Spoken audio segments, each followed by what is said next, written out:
you may want to reconsider drinking that soda.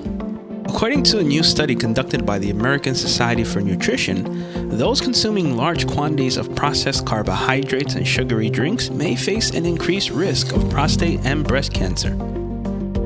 Given that breast and prostate cancers are two of the most common cancers in the United States, the connection gives more of a reason for people to cut processed foods from their diets.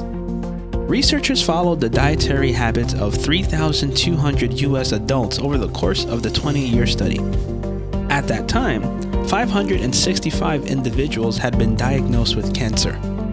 The results demonstrated that women who consumed healthy carbs such as fruits and whole grains were about 67% less likely to have breast cancer compared to women who consumed refined carbohydrates such as white bread and baked goods.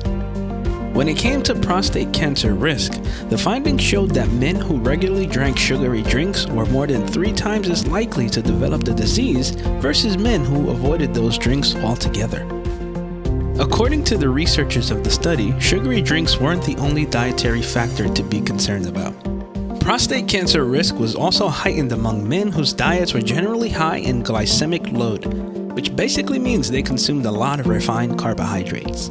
The study also implicated processed lunch foods, including pizza, deli meats, and burgers.